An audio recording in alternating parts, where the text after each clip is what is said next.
Hello student. I hope कि आप बहुत अच्छे होंगे और आप अपनी पढ़ाई भी बहुत बेहतरीन तरीके से कर रहे होंगे। तो आज यहाँ पे हम कुछ वर्क एंड एनर्जी के न्यूमेरिकल डिस्कस करेंगे, जो कि एक अच्छे लेवल के न्यूमेरिकल होंगे और ये आपके कॉम्पिटिटिव एग्जाम्स के पॉइंट ऑफ व्यू से इम्पोर्टेंट होंगे और साथ ही आपकी अंडरस्टैंडिंग भी बूस्ट अप होगी। तो यहाँ पे कुछ क्वेश्चंस हैं, उसको डिस्कस करते हैं। तो यहाँ पे एक क्वेश्चन है, a spring of force constant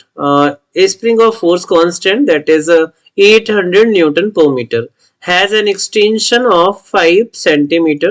The work done in extending it from 15 centimeter to 5 centimeter to 15 centimeter. तो एक स्प्रिंग है जिसका स्प्रिंग कांस्टेंट है आपके पास 800 न्यूटन पर metre. So this is basically spring constant. अब हमने इस स्प्रिंग को 5 सेंटीमीटर से 15 सेंटीमीटर तक एक्सटेंड किया है। तो यहाँ पे वो पूछा है कि इसमें कितना वर्क करना पड़ेगा। Okay, so work is basically change in energy, change in basically energy. तो यहाँ पे वर्क जो होगा दैट इज हाफ के x2 square minus x1 square. Okay, पहले जो इनिशियल एनर्जी थी वो कितनी थी, हाफ के x1 स्क्वायर, बाद में एनर्जी कितनी हो गई हाफ के x2 स्क्वायर। तो यहाँ पे कितना आपको वर्क करना पड़ा वो आपसे पूछा है। ठीक है, तो W is equal to half, K की वैल्यू यहाँ से आप 800 रख सकते हैं, सो दिस इज 800। उसके बाद x2 आपका कितना है 15 सेंटीमीटर, इसको मीटर में कन्वर्ट कर देंगे तो ये कितना हो जाएगा 15 इंटू 10 टू दी पावर -2, या आप इसको लिख सकते हैं, कितना लिख दें 15 divide by 100 to the power 2 minus यहाँ पे क्या लिख सकते हैं 5 सेंटीमीटर, सो 5 बाई 100 पावर 2। ठीक है, तो यहां से हाफ इंटू 800 इंटू 1 बाई ये 10 टू ये क्या है 100 और 100 का स्क्वायर हो जाएगा, तो 100 इंटू 100 हो जाएगा। ये दोनों में कॉमन है, इसको बाहर लिख लेते हैं। तो यहां से 15 का स्क्वायर और माइनस यहां से 5 का स्क्वायर। सिंपल है, अभी हमने इसको कैलकुलेट करना है। तो यहाँ से ये 2 जीरो से ये 2 जीरो कैंसिल आउट हो जाने हैं और ये 2 से ये कैंसिल आउट हो जाएगा तो 4 आ जाएगा। तो यहाँ से हमारे पास आ गया 4 डिवाइड बाई 100 और यहाँ पे आपको दिख रहा है 15 का स्क्वायर, दिस इज 225 और यहाँ से 5 का स्क्वायर दैट इज 25। तो यहाँ से 4 इंटू 225 में 25 माइनस किया तो ये आ गया आपका 200 एंड डिवाइड बाई 100। ओके, इसको कैंसिल आउट कर दिया तो यहां से आ गया 4 टू ज़ा 8, so 8 joule, this is the energy, this is the basically work done in extending from 5 centimetre to 15 centimetre. So ये प्रोसेस है जिस प्रोसेस से हम इस क्वेश्चन को सॉल्व कर सकते हैं। सो आपको बेसिकली याद रखना है स्प्रिंग में जो एनर्जी होती है दैट इज हाफ के एक्स स्क्वायर, ये फॉर्मूला होता है स्प्रिंग की एनर्जी का। ठीक है, उसके बाद फर्दर नेक्स्ट क्वेश्चन में डिस्कस करते हैं। When a spring is stretched by 2 centimetre, spring है 2 सेंटीमीटर स्ट्रेच है तो इसमें जो एनर्जी स्टोर है दैट इज 100 जूल, यानी कि जो एनर्जी है हाफ के एक्स स्क्वायर और यहाँ पे जो एनर्जी है दैट इज 100 जूल, यानी कि ये 100 दैट इज हाफ इंटू के, और यहाँ पे जो x है दैट इज 2 सेंटीमीटर, 2 सेंटीमीटर मतलब 2 बाई 100 का स्क्वायर। ओके, तो यहां से हमें k पता चल जाएगा और ये उसने पूछा है if it is stretched further 2 centimetre so how much energy is stored, stored energy कितनी इंक्रीज होगी। ठीक है, तो यहां से सबसे पहले तो हमें k फाइंड आउट कर लेना है। तो यहां से k कितना आ जाएगा, तो ये हो गया आपका 100, ये हाफ हो गया इंटू के इंटू 2 टू ज़ा 4 डिवाइड बाई 100 इंटू 100, ठीक है। इसको इससे सॉल्व किया तो यहाँ से 2 आ गया, तो यहाँ से जो k की वैल्यू है दैट इज ये 100, ये 100 और ये 100, यानी कि 10 की पावर 6 डिवाइड बाई 2, ये हमारी k की वैल्यू आ गई। अब हमें कितना है फर्दर 2 सेंटीमीटर और इसको क्या करना है स्ट्रेच करना है, यानी कि अब x की वैल्यू कितनी हो गई है 4 सेंटीमीटर, ठीक है। अब x की वैल्यू 4 सेंटीमीटर पे हम एक एनर्जी फाइंड आउट कर लें और x इज इक्वल टू 2 है तो एनर्जी आपके पास है ही, और इसको माइनस कर देंगे तो रिजल्ट हमें मिल जाएगा। तो x is equal to 4 centimetre पे एक बार एनर्जी को फाइंड आउट कर लेते हैं, ठीक है।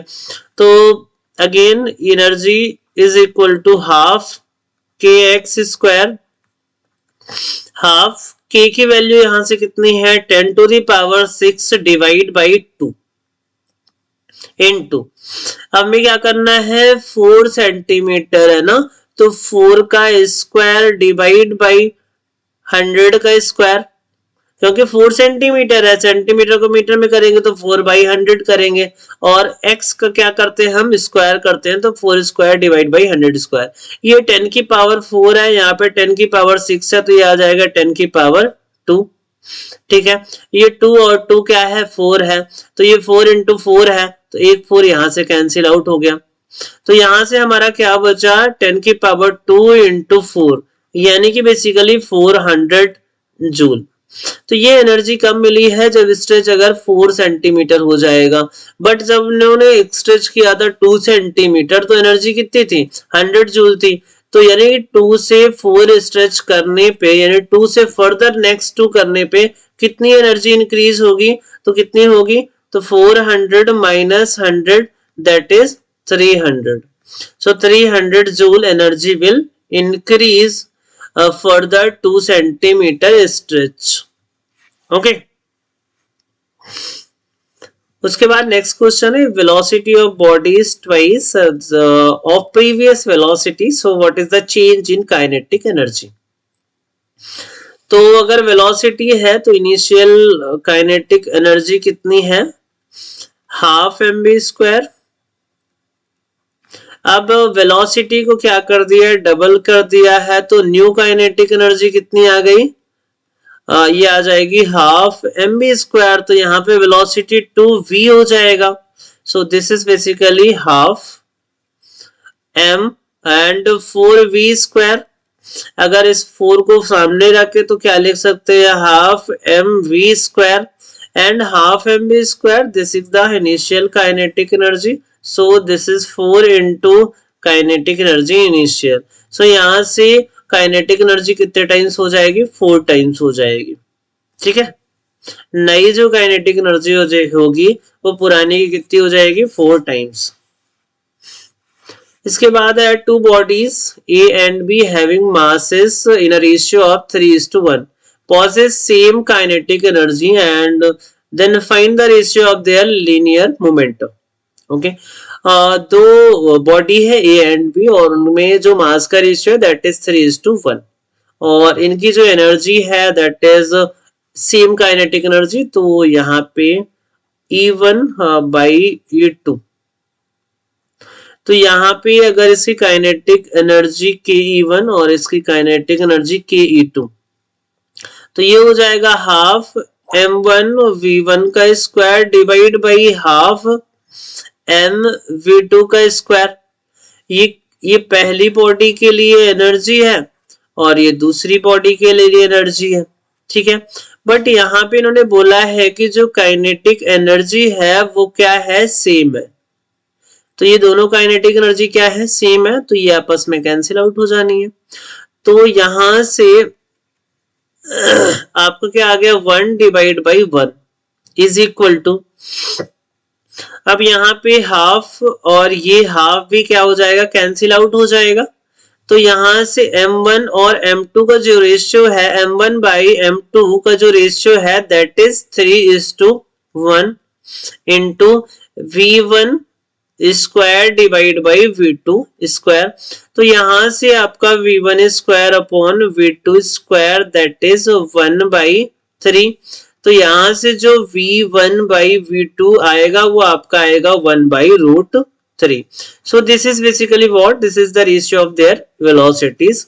So अगर हम बात करें मोमेंटम का, तो momentum P1 by P2 that is M1 V1 divide by M2 V2.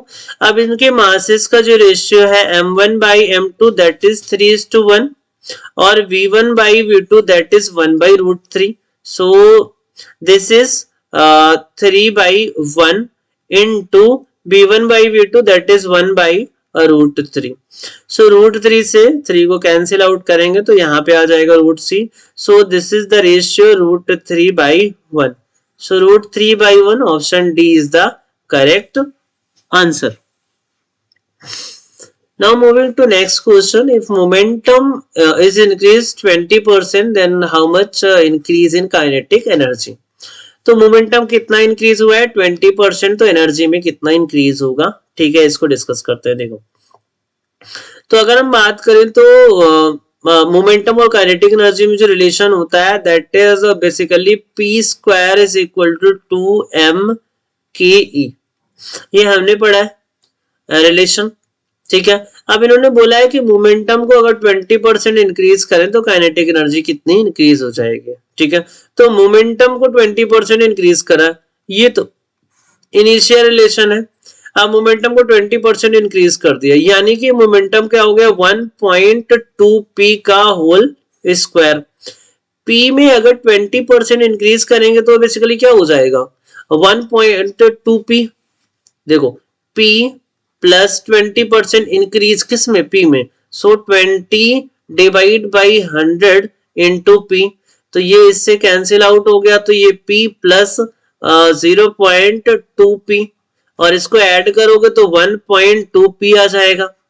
तो ये क्या है इनिशियल p है, ये क्या है 20% इंक्रीज करने पे, तो ये p कितना हो जाएगा 1.2 p. इसका स्क्वायर किया तो यहां से 2m और ये जो एनर्जी आई है वो न्यू एनर्जी है के ई डैश. अब फर्दर जब आप इसको डिवाइड करेंगे तो डिवाइड करने पे क्या हो जाएगा, मैं इसको डिवाइड यहाँ पे कर देता हूं, तो पी स्क्वायर और डिवाइड बाई 1.2 का स्क्वायर 1.44 पी स्क्वायर. यहाँ पे क्या हो जाएगा 2m के ई डिवाइड बाई 2m के ई डैश न्यू काइनेटिक एनर्जी. तो ये 2m से 2m कैंसिल, p स्क्वायर से p स्क्वायर कैंसिल, तो new kinetic energy is the 1.44 into old kinetic energy. तो यहाँ पे आपको कितना दिख रहा है इंक्रीमेंट. काइनेटिक एनर्जी पहले 1 थी, अब कितनी हो गई है 1.44, यानी कि 44% का क्या है यहाँ पे इंक्रीमेंट है. कितना है 44% का. Two masses 1 kg and 16 kg are moving with equal kinetic energy, ratio of their magnitude of linear momentum. So दो masses हैं जो 1 kg का है और दूसरा क्या है 16 kg का. इनकी काइनेटिक एनर्जी क्या है सेम है, तो इनके लीनियर मोमेंटम में क्या रिलेशन होगा. सो पहली बॉडी है जिसका मास है 1 और दूसरी बॉडी है जिसका मास है 16. सो पहली में kinetic energy ke1 that is half m1 v1 square और दूसरी body ke2 that is half m2 v2 square. Okay, अब यहाँ पे बोला है they have equal kinetic energy, it means ke1 that is equal to ke2, ठीक है. और यहाँ पे अगर इन दोनों को डिवाइड करें तो ke1 ke2 डिवाइड हो जाएगा, कट हो जाएगा, आपस में कैंसिल आउट, तो ऊपर भी 1 नीचे भी 1, ठीक है. हाफ से हाफ कैंसिल और m1 की जो वैल्यू है वो है आपकी वहां यहाँ पे 1 और m2 की जो वैल्यू है दैट इज 16, ठीक है. तो यहां से जो v1 square upon v2 square आएगा दैट इज 16 बाई 1. सो यहां से जो v1 बाई v2 आएगा दैट इज बेसिकली 4 बाई 1. ये कितना आ गया 4 बाई 1. अब हम बात करते हैं रेशियो ऑफ लीनियर मोमेंटम, तो ये हो जाएगा p1 by p2 that is m1 v1 divide by m2 v2। अब m1 कितना है आपका 1 है, m2 कितना है 16 है, so this is 1/16 into v1 की v1 बाई v2 का रेशियो कितना है 4:1, तो 4 से ये 4 कैंसिल, तो ये आ गया 4। So here the ratio of their momentum that is 1/4। So option number 1 is the correct answer. Now moving to next question, when two bodies collide elastically, जब दो bodies हैं elastically collide करती हैं, so both kinetic energy and momentum are conserved। यानी कि जब elastic collision होगा, so momentum and kinetic energy conserve रहेगा, और जब जिनका collision जो inelastic है, inelastic collision होगा,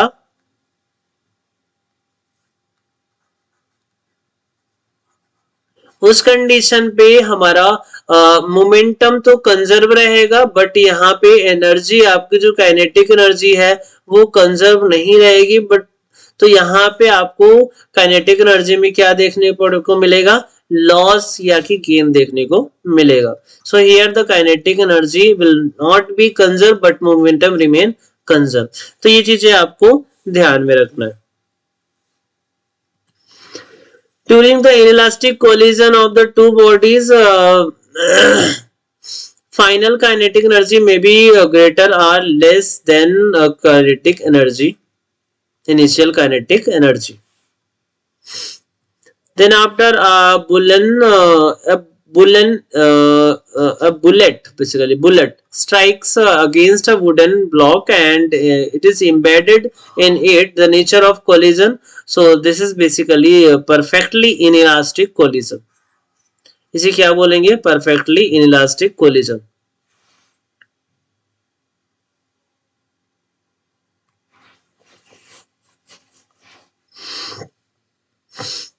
If 4 kg mass and 1 kg mass are moving with equal kinetic energy, the ratio of their linear momentum। So ये question, इस टाइप के क्वेश्चन हमने किए हैं। सो ये क्वेश्चन आप अपने होमवर्क में रखिए और इस क्वेश्चन को सॉल्व करके हमें कमेंट कीजिए, तो पता चले आपको ये लेक्चर समझ में आया कि नहीं आया। सो आई होप कि आपको ये लेक्चर में मजा आया होगा। Thank you very much.